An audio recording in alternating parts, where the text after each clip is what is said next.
Rasulullah SAW.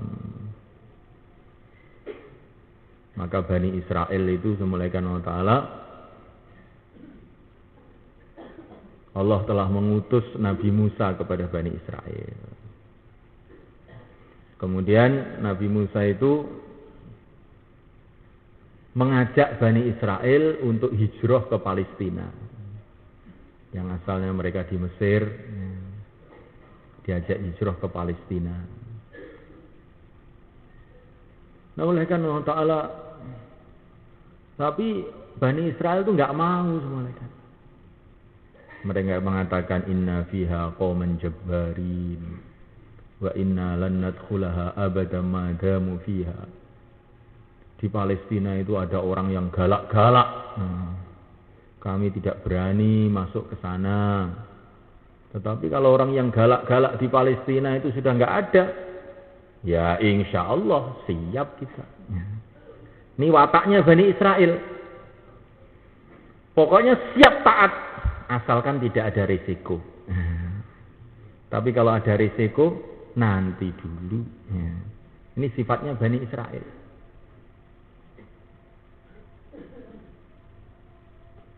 Agama niku nggih. Saya mawon wong agama. Tapi nek sing eneng risikone sing rada abot-abot niku nggih mengke mawon. Niku Bani Israel. Niku Bani Israel. Ya sampeyan niku Bani Israel napa senes, Pak? Senes to nggih? Nggih, senes. Jelas wong sampean wong Jawa duduk Bani Israel panjenengan nggih. Tapi sok-sok niku rada niru-niru sithik ngoten. Lah niku sing gawat ta niku. Maka Nabi Musa alaihissalam itu diperintahkan oleh Allah untuk mengajak Bani Israel pindah ke Palestina. Tapi mereka tidak mau.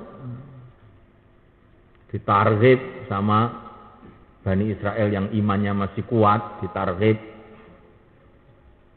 Kamu masuk saja, ini perintahnya Rasulullah, ini masuk saja. Nanti kalau kamu masuk sana mengikuti Rasulullah SAW, pasti kamu akan ditolong oleh Allah. Tapi mereka enggak mempan, ditarghib enggak mempan. Karena sudah tertanam rasa takut pada makhluk itu sudah tertanam. Ditarghib sampai yang narghib itu kesel ya, sudah enggak mempan. Pokoknya enggak mau. Targhib lagi. Akhirnya jawabannya itu Masya Allah, nyelekit. Mun jenengan berangkat ki ambak mawon. Ini Bani Israel malaikat. Ditaskil, ditarghib, disemangatkan. Jawabannya terakhir, idhab anta wa rabbuka faqatila inna hahuna qa'idun. Pergilah engkau hai Musa bersama Tuhan kamu. Berjuanglah kamu bersama Tuhan kamu. Kami duduk saja di sini. Jadi ini Gusti Allah kan maha kuat, maha kuasa. Mbon sampean berangkat. Ditulung Gusti Allah, kula tak lungguh mawon teng mriki. Ditaskil dinten taskil, ya. Ini Bani Israel malaikat. Maka malaikat Allah Ta'ala akhirnya Allah murka kepada Bani Israel. Apa murkanya Allah yang datang? Bani Israel dibikin bingung oleh Allah. Mereka masuk di satu lembah, di satu padang pasir. Mereka itu puter aja di situ, nggak bisa keluar mereka. Pagi berjalan, perasaannya mau meninggalkan tempat itu. Sore nanti tahu-tahu sudah sampai ke tempat pertama lagi. Loh, kok sampai ke sini lagi? Jalan lagi. Nanti sore sampai ke situ lagi. Loh, kok ke sini lagi? Bingung aja. 40 tahun. Bingungnya itu 40 tahun. Enggak ketemu jalan. Sampai Nabi Musa alaihissalam wafat. Akhirnya Allah SWT mengutus Nabi Yusha datang kepada mereka. Mereka sudah capek betul kebingungan 40 tahun. Maka mereka katakan, hai Nabiullah, hai Nabi Yusha, Kita sudah kebingungan di sini 40 tahun. Terus bagaimana jalan keluarnya? Maka Nabi Musa alaihissalam bertanya, lah kamu dulu kok bingung itu kenapa toh? Ya dulu itu disuruh Nabi Musa pergi ke Palestina, kita nggak mau, akhirnya dihukum bingung di sini. Ya jawabannya sudah jelas toh kalau begitu. Jelas bagaimana? Kalau kamu ingin tidak bingung, ikutilah perintah Nabi Musa yang 40 tahun yang lalu itu. Kamu sekarang berangkat ke Palestina. Nanti kalau perintah Nabi Musa yang dulu itu kamu kerjakan, nanti kan hilang bingungnya.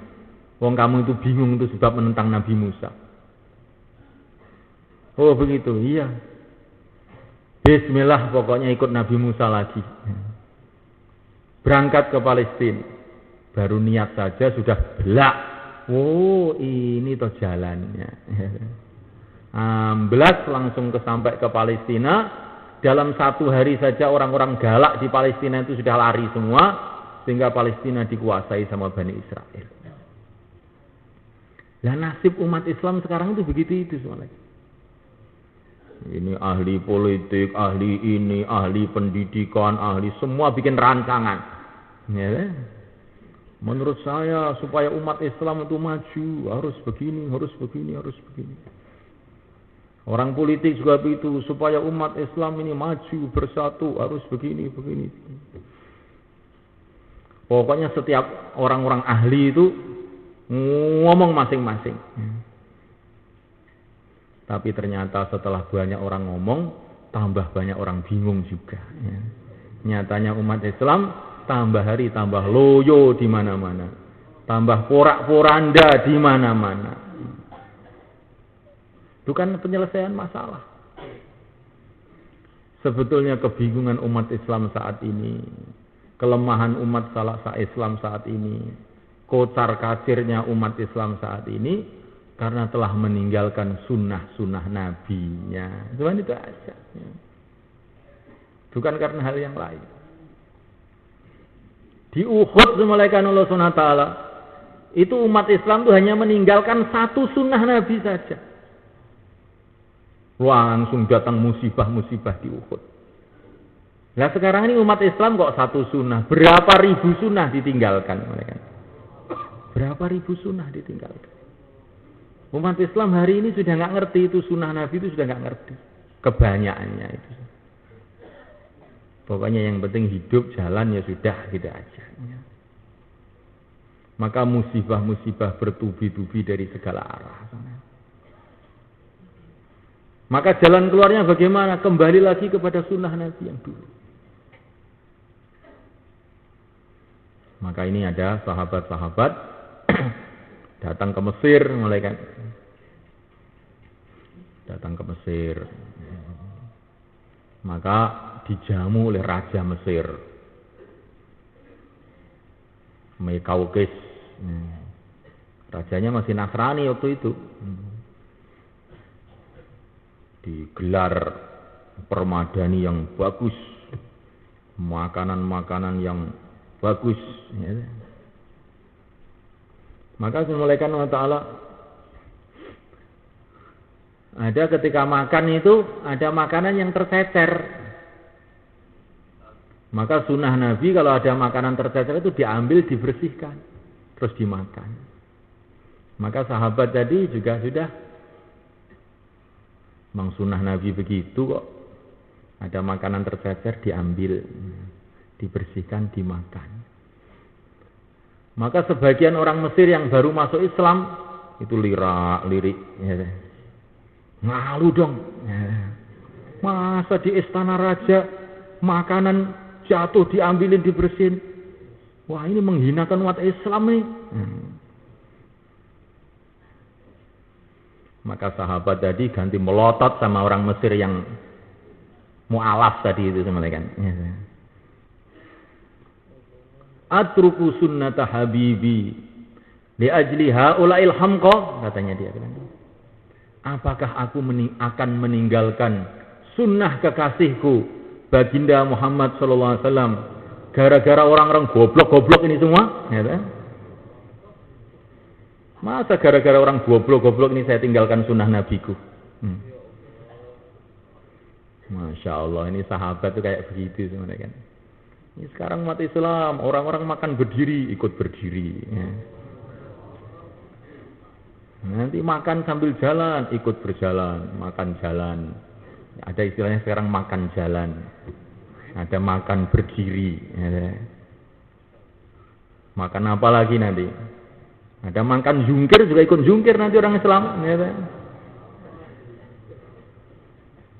Jadi tiru-tiru orang mana yang usumnya yaitu tiru-tiru. Usumnya begini ikut begini, usumnya begitu ikut begitu. Padahal kita sudah dikasih contoh ya sebaik-baiknya contoh, yaitu yang mulia baginda Muhammad SAW. Ini makanan, bukan makanan ini.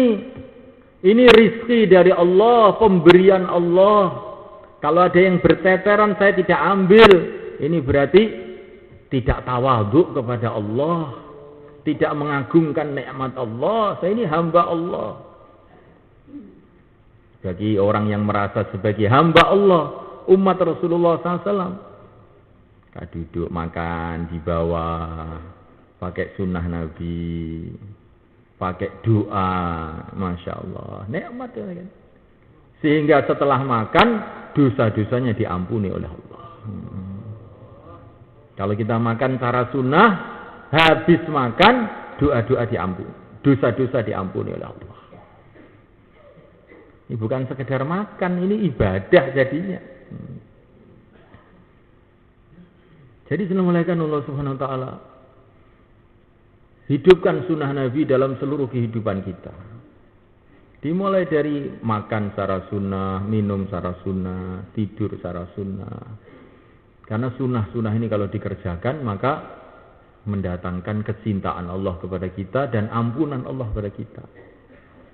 Nanti ditingkatkan sampai yang lebih rumit lagi. Sunnah Nabi dalam jual beli, sunnah Nabi di dalam utang piutang, sunnah Nabi di dalam pertanian, sunnah Nabi di dalam perkawinan. Kita ingin perkawinan yang sunnah, perkawinan yang sunnah, perdagangan yang sunnah, sehingga jadi barokah. Saya ini punya teman di Jakarta, anaknya sekolah di Australia. Terus dapat jodoh di sana, cari-cari sendiri. Ini kalau istilah orang zaman dulu, orang-orang soleh zaman dulu, kalau istilah cari jodoh sendiri itu sudah sangat jelek. Kalau sekarang ini sudah tidak begitu jelek, pinter-pinter golek dhewe. Jadi senamulaikan Allah Ta'ala, maka bikin perkawinan itu luar biasa. Walimahnya itu 7 hari 7 malam. Oh, masya Allah. Entah habis berapa miliar itu. Baru setelah walimah 7 hari, aneh yang terjadi itu semuanya. Keduanya itu pergi ke kehakiman minta cerai. Kan ya aneh semuanya ini. Ini namanya tidak barokah, itu kayak begini ini semuanya. Bukan dengan perkawinan yang mewah-mewah itu terus menjadi keluarga bahagia, tidak. Tapi kalau ikut sunnah, lah itulah jadi bahagia. Nah, mulaikan Allah SWT, ada setan itu bilang, kalau mau kawin itu harus berkenalan dulu, akrab dulu, tahu sifatnya masing-masing, maka baru kawin. Nah, itulah kawinnya binatang. Nah, mulaikan Allah SWT. Dalam agama tidak seperti itu. Tidak seperti itu. Kalau mau kawin istikharah, minta petunjuk kepada Allah, musyawarah dengan orang-orang yang takwa kepada Allah, yang dipentingkan agamanya. Jangan yang dipentingkan yang lain-lainnya. Nanti insya Allah perkawinan itu jadi barokah, jadi kebaikan.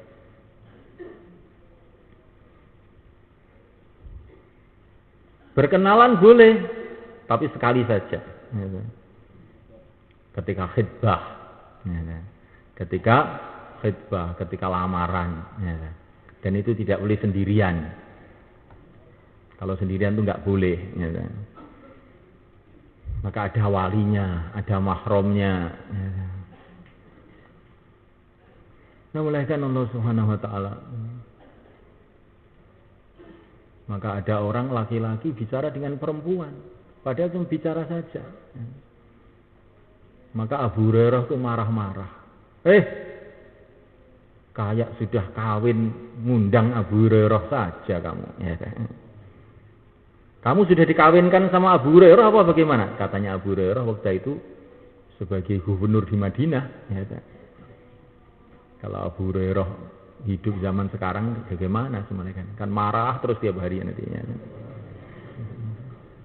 Jadi ada laki-laki bicara dengan perempuan harus ditegur.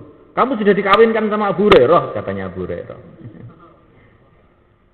Subhanallah. Maka kehidupan Islami itu laki-laki perempuan itu ada malu, ada hijab. Ini semulaikan Allah Subhanahu wa taala bagian dari sunnah Nabi. Dan ini yang sekarang dirindukan. Dirindukan sama orang-orang yang sudah tidak beragama ini. Orang-orang Eropa. Masya Allah, orang-orang Eropa itu semulaikan yang kerja di pesawat terbang.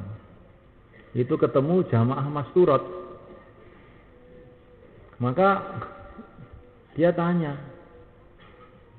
loh kamu itu kalau wanita-wanita Islam itu bagaimana kerjanya? Oh, kerja kami menghidupkan amal di rumah katanya. Terus makannya, minuman bagaimana? Loh itu urusan suami. Perempuan itu urusannya mendidik anak, bagaimana mendidik anak yang baik. Urusan makanan itu kewajibannya seorang suami. Maka orang kafir yang kerja di pesawat terbang tadi terheran-heran. Masya Allah. Perempuan Islam itu kayak raja ya. Tinggal makan, duduk di rumah, suami yang carikan. Kalau kami ini orang-orang Eropa, seperti budak katanya. Kita ini suruh mengandung anak, suruh nyusui anak, cari uang sendiri. Setelah itu suaminya cari yang lain. Persis budak kita ini katanya. Kalau perempuan Islam ini seperti ratu katanya. Tapi ada ratu yang pulungnya itu kecopot juga ada. Sehingga dia akhirnya ingin jadi budak. Ya. Jadi senamulaikan Allah Subhanahu wa taala. Maka kehidupan Islam yang sebenarnya itu sebetulnya indah senamulaikan. Tapi setan itu ingin merusak kita. Ingin merusak wanita-wanita kita. Emansipasi wanita. Wanita ikut berperan dalam pembangunan. Kelihatannya hebat sekali ini. Padahal kalau dipikir-pikir berperan dalam pengerusakan, bukan dalam pembangunan. Jadi kalau wanita-wanita itu sudah banyak keluar rumah, akhirnya anak-anak tidak terdidik. Akhirnya yang timbul itu di mana-mana seluruh dunia anak-anak nakal. Ini diantara sebabnya karena wanita terlalu banyak keluar rumah. Mungkinnya anak-anak nakal. Ibunya keluar, anaknya keluar, suaminya keluar kabeh sudah enggak ada aturan jadinya. Tetapi dalam sunnah Nabi ini tidak. Waqarna fi buyutikunna wala tabarrajna tabarrujal jahiliyatil ula. Wanita duduk di rumah, Masya Allah. Hidupkan amalan di rumah. Seperti Siti Maryam. Siti Maryam itu amalan di rumah. Akhirnya semulaikan rizkinya datang sendiri. Begitu juga kalau wanita itu banyak di rumah buat amalan, mendidik anak-anaknya, jadi anak-anak yang soleh, Maka nanti suaminya yang kerja di luar itu diberkati oleh Allah, mudah. Ini diantara kehidupan sunnah yang dicontohkan oleh Nabi dan para sahabat. Insyaallah kita niat semalakan. Wanita itu boleh kerja juga boleh, tapi usahakan kerja yang di rumah. Ya kan? Kalau tidak darurat, sangat darurat itu jangan. Ya. Karena ini apa yang jadi korban nanti anak-anak kita. Semalakan. Korban anak-anak kita. Nah orang itu kalau sudah anak itu tidak terurus bagaimana? Maka akan timbul generasi yang rusak. Maka dulu dalam zaman sahabat mengenaikan Allah Ta'ala tidak ada sekolahan, tidak ada madrasah, ya kan? Tidak ada universitas. Ya.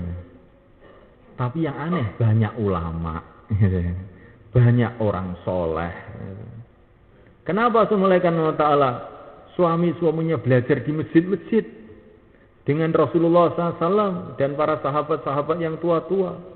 Kemudian suaminya ini mengajarkan apa yang dia terima dari masjid kepada istri-istrinya di rumah. Kemudian istrinya mendidik anak-anaknya. Maka dari rumah-rumah itu muncul pejuang-pejuang. Muncul wali-wali Allah. Ya kan? Dari rumah-rumah tadi itu. Karena rumah hidup amal. Maka ini yang kita pikirkan. InsyaAllah malaikat. Jadi rumah bukan hanya sekedar tempat tidur, tempat makan, tempat istirahat, rumah untuk pendidikan anak-anak kita. Rumah untuk ibadah. Rumah untuk memikirkan agama. Ini yang kita pikirkan sekarang. Ini model kehidupan sunnah. Jangan kita ikut-ikutan kehidupannya orang-orang yang tidak beriman. Kehidupannya orang tidak beriman itu kata Maulana Umar seperti penyakit gatal. Gudik, ngerti gudik sampean? Gudik itu pertama kali itu malah enak dikukuri gitu, garuk-garuk malah enak rasanya. Gitu. Tapi kalau terus lama-lama busuk mampus nanti. Gitu. Kalau nggak cepat-cepat diobati, begitu juga kemaksiatan-kemaksiatan yang ada dalam masyarakat, pelanggaran-pelanggaran agama yang terjadi dalam masyarakat. Awal-awalnya itu seperti malah bikin hidup lebih hidup. Kelihatannya malah mencerahkan kehidupan ini pada awal-awalnya. Tapi itu penyakit gatal. Ya. Lama-lama bosok semuanya. Itulah kehidupan. Karena penyakit rohani ini pertama kali itu seperti nggak ada masalah. Tapi lama-lama kebingungan. Ya. Mencari orang soleh bingung lagi. Mau cari istri solehah bingung lagi. Lah kamu sendiri sudah rusak wanita-wanita. Bagaimana kamu mencari wanita yang solehah? Kamu yang sudah kamu rusak semua. Maka wanita pun berdoa minta suami yang soleh. Bagaimana ada suami soleh sekarang ini? Wong laki-laki sudah kamu rusak semua dengan dandan-dandanan kamu itu. Iya nggak? Coba semalaikan. Maka sekarang ini tobat bareng-bareng umat Islam ini semalaikan. Kembali hidupkan taklim di rumah, Masya Allah. Hidupkan taklim di masjid. Suasana sunnah di rumah, suasana sunnah di masjid kita hidupkan. Siapkan waktu 3 hari, 40 hari, 4 bulan untuk belajar amal sunnah, menyebarkan amal sunnah. Maka semalakan Allah Ta'ala, kalau sunnah ini dihidupkan, maka akan jadi obat dari kerusakan-kerusakan yang sudah merajalela di seluruh dunia ini. Maka ternyata kehidupan sunnah itu kehidupan yang indah, kehidupan yang menenteramkan, kehidupan yang membahagiakan, kehidupan yang penuh dengan barokah. Maka amal-amal sunnah kita hidupkan. InsyaAllah malaikat.